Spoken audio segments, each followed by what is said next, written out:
sitting alongside the banks of the Chattahoochee River. In 1828, a city was established named after Christopher Columbus, known as Columbus, Georgia. It was the last frontier town of the original 13 colonies. The purpose for it being established was to be a trading town due to its perfect positioning on the Chattahoochee River, being at the start of the navigational part of it. This would allow the economy of Columbus to become one of the fastest growing in all of the South. Before the Civil War, Columbus started to become very populated and wealthy. The textile mill industry was seeing rapid expansion, with a select few mills running the city.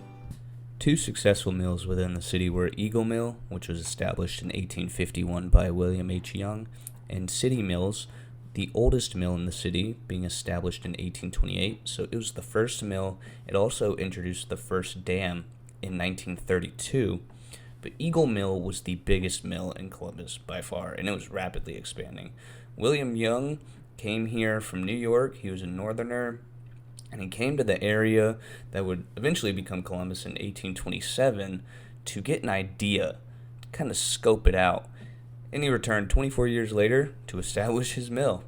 Eagle Mill became extremely powerful, almost holding a monopoly on all of the other surrounding mills. City mills and other smaller mills suffered the consequences of Eagle Mill due to genuinely being outsized. City Mills was average size for a mill. It wasn't small, but it wasn't big. Eagle Mill had almost twice the square footage that City Mills had, and only got bigger as the years went on, leading up to the outbreak of the Civil War in 1861. Standing here outside of Eagle and Phoenix Mill, it started originally built in 1851. It says 1869 here because this is actually just one of the mills that was a part of the entire complex. This was built after the Civil War. So in 1850, William Young, a young pioneer, came here, and he came and tried to get in the mill business, and he built it originally down the river, but it eventually grew and expanded. Now during the outbreak of the Civil War, it converted into producing wartime needs, mainly uniforms and tents. It dabbled into a couple of other things, but it was mainly for uniforms and tents because, of course, it was a mill. They worked with. Now, it was burned down in April of 1865 during the Battle of Columbus by General James H. Wilson.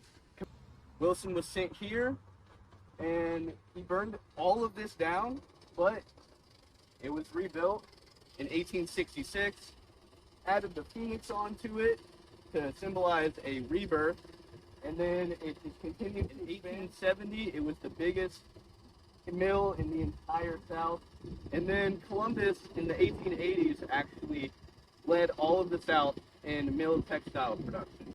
Columbus was not just known for its textiles after the war.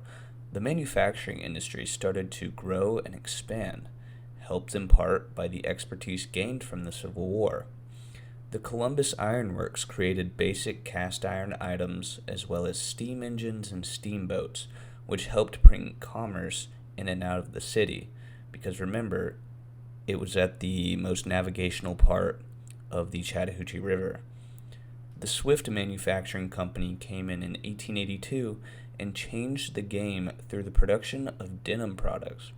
They produced the highest quality workwear in the area, as well as other basic denim and cotton products.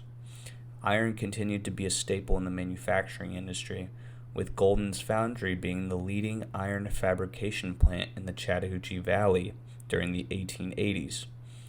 The manufacturing industry became an important part of post-war Columbus's economy. So we are standing here on 6th Avenue. 6th Avenue was kind of the pop-in place when it came to manufacturing. So right down the road actually is Golden's Foundry, which was founded in 1882. They were actually the largest iron fabrication plant in the entire region. And right next to Golden's Foundry is the train station. But where I'm standing is where the Swift Manufacturing Company was. Now, this was started by George Parker Swift. He came here originally in 1867 and opened Muskogee Mills. So he started in the textile mill industry. Eventually, he moved into the manufacturing industry with, of course, Swift Manufacturing Company. He also had another manufacturing company known as Muskogee Manufacturing Company. Now, the reason George Parker Swift and his manufacturing company became so big in the area is because of their expertise in denim. Now, of course, all of the mills here, they were experts in cotton. Everyone knew how to use cotton.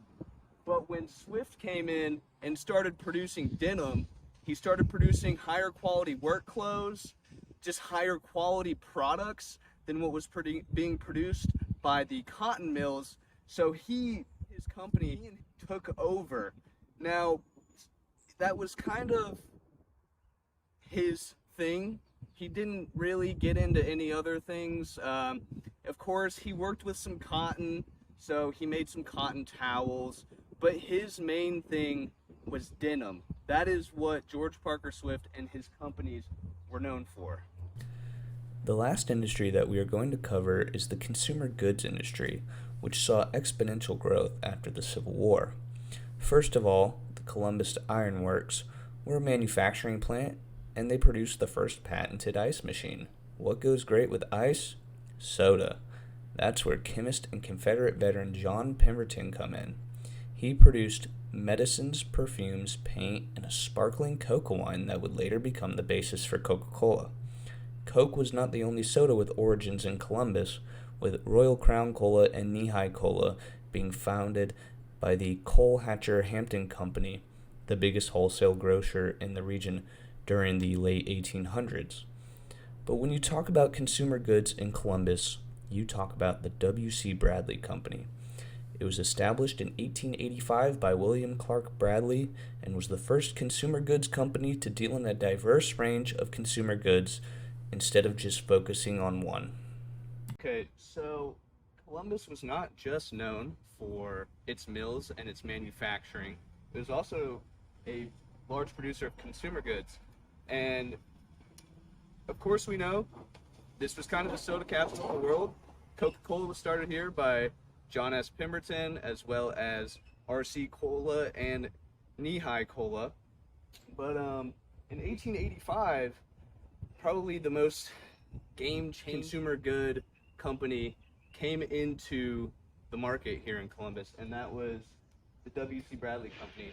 Now, William Clark Bradley was born just across the river in Russell County, and he came in 1885. Of course, that's when it was established, and he was kind of the first versatile consumer good pioneer, I guess. So his company didn't just deal in one consumer good. It was pretty common for consumer good companies to just deal in either groceries or whatever. He did fertilizer, he did groceries, just basic groceries, as well as soda. He is connected to Coca-Cola because he and Ernest Woodruff ended up buying Coca-Cola. They bought $25 million worth of shares. So the W.C. Bradley Company was into Coca-Cola, sold Coca-Cola. It's still active today. This is the original office building here. I think it's moved. This is now owned by a multitude of companies, but it's still in operation today. And if you're from Columbus, there's a good chance you've heard of the W.C. Bradley Company. Overall, the post-Civil War economy of Columbus, Georgia was great, given the circumstances that it had faced after being destroyed in 1865. Most southern cities in the post-Civil War South took years, some even decades, to start showing signs of economic recovery, especially with the failure of Reconstruction. This was not the case for Columbus. Right after it was burnt down, it rose from the ashes like a phoenix.